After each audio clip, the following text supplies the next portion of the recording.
Hallo und herzlich willkommen zu unserer heutigen Analyse. Wir schauen uns für dich heute mal eine Reihe von Texten genauer an. Die stammen von der Webseite conwhite.de, geschrieben von einem Autor namens Dalipi. Das meiste so aus den Jahren 2010 bis 2020. Ja, und was uns da direkt aufgefallen ist, der Autor, Dalipi, der gibt sich echt Mühe. Also er versucht auch komplexe Sachen relativ einfach und kompakt zu erklären. Und er arbeitet mit Quellenangaben. Das finden wir gut, macht's nachvollziehbar. Aber ganz wichtig für dich, was wir heute besprechen, das ist wirklich nur ein kleiner Ausschnitt, ja? Da gibt's noch viel mehr auf der Seite. Okay, lass uns mal eintauchen. Was sind denn so die Kernpunkte, die oft systemkritischen Aussagen in diesen Texten über Gesellschaft, Politik, Wirtschaft? Was könnte für dich da relevant sein? Ein Thema, das zieht sich irgendwie durch, die These der deutschen Scheindemokratie. Dalipi schaut sich da so wiederkehrende Muster an. Krisen, Kriege, Währungsreformen. Und er fragt halt immer wieder, okay, wem nützt dieses System eigentlich wirklich? Ja, und er zieht da auch Parallelen in die Geschichte, ne? Also Bismarck wird genannt, dieses Prinzip Macht vor Recht. Genau. Und die Kritik ist dann, es fehlt an Weitsicht, es fehlt an Haftung in der Politik. Er fordert zum Beispiel mehr Transparenz, was den Bildungsstand von Politikern angeht. Also Qualifikationen, Erfahrungen, so wie in anderen Berufen ja auch üblich. Ja, das ist faszinierend, wie die Quelle da argumentiert, dass sich bestimmte Muster historisch immer wiederholen. Es wird so nahegelegt, dass die Akteure in der Politik oft gar nicht so viel Grundlegendes ändern wollen. Die inszenieren sich dann eher als Retter. Das ist so eine Art Auf- und Ab-Taktik, die beschrieben wird, bei Steuern, bei Ausgaben, bei der Konsumförderung. Und was auch explizit angesprochen wird, ein Ausgabenproblem des Staates. Also nicht, dass zu wenig Geld reinkommt durch Steuern, sondern der Umgang damit. Fahrlässigkeit wird da genannt. Ein aufgeblähter Verwaltungsapparat.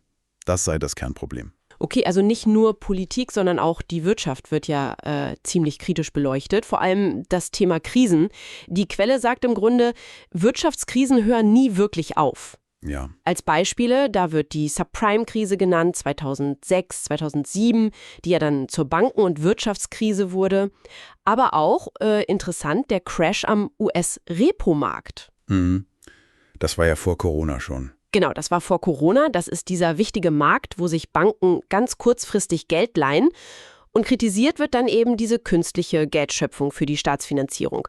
Die führe dann zu Vermögensblasen, oft noch angeheizt durch Spekulationen. Ja, und diese Analyse der Geldpolitik, die wirft dann direkt die nächste Frage auf, die auch in den Texten vorkommt.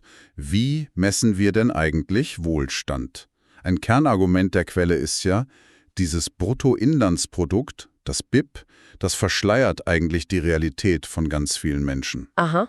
Obwohl die Wirtschaft statistisch gesehen vielleicht wächst, ist laut der Quelle in Deutschland ungefähr jede vierte Person arm. Das bildet das BIP halt nicht ab. Okay, das ist eine harte Aussage. Ja, und auch dieser oft genannte Fachkräftemangel, der wird da als Mythos oder zumindest als stark übertrieben dargestellt. Die Zahlen, die genannt werden, jährlich stehen wohl 7 bis 8 Millionen Arbeitslose nur knapp 1 Million offener Stellen gegenüber. Wow. Und das schwächt natürlich die Verhandlungsposition der Arbeitnehmer massiv, ne? Also Löhne bleiben tendenziell niedrig und dieser Effekt wird, so die Quelle, noch verstärkt, weil ja auch aktiv Arbeitskräfte aus dem Ausland angeworben werden. Das drückt zusätzlich. Puh. Jetzt wird's aber richtig spannend, finde ich. Bei der Analyse von Macht und Manipulation. Die Quelle spricht da von 5 Arten der Beeinflussung und sogar 12 konkreten Manipulationstechniken. Und die würden halt alltäglich angewendet. Durch Medien, durch die Politik, durch andere Institutionen. Das geht von so subtiler Beeinflussung bis zu tiefergehenden Techniken wie Framing. Ja, also diesen Deutungsrahmen setzen. Genau, der dann die Wahrnehmung lenkt. Oder auch Rekontextualisierung. Das ist quasi so eine Neuetikettierung. Wenn man zum Beispiel bewusst von Finanzkrise spricht, statt von Wirtschaftskrise, um den Fokus irgendwie zu verschieben. Und das führt dann direkt zu dieser These, dass man quasi gefangen im System ist. Der Autor behauptet ziemlich direkt, dass Staaten bewusst wirtschaftlichen Druck auf ihre Bürger ausüben. Okay. damit die Leute halt Dinge tun, die sie unter normalen Umständen vielleicht nicht tun würden.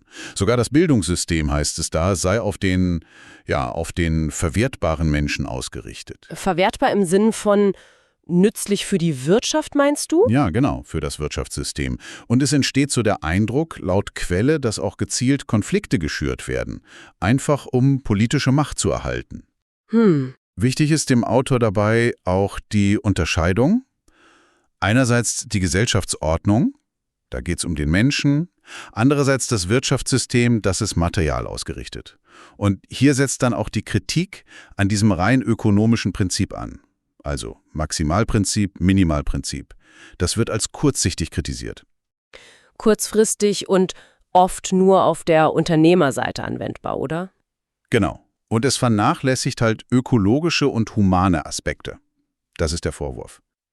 Angesichts dieser, ja, doch umfassenden Kritik skizziert die Quelle dann aber auch kurz eine mögliche Alternative.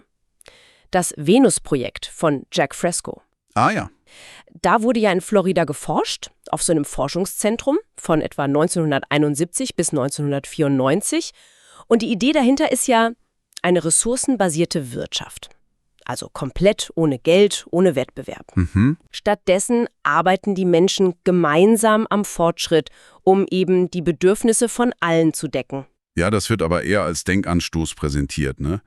Gerade wenn man bedenkt, wir sind über 8 Milliarden Menschen auf der Erde. Die Quelle argumentiert halt, dass diese alten Denk- und Lebensweisen so nicht mehr funktionieren können. Es sei denn, man nimmt bewusst massive Verluste in Kauf. Also, ja, auch Tote.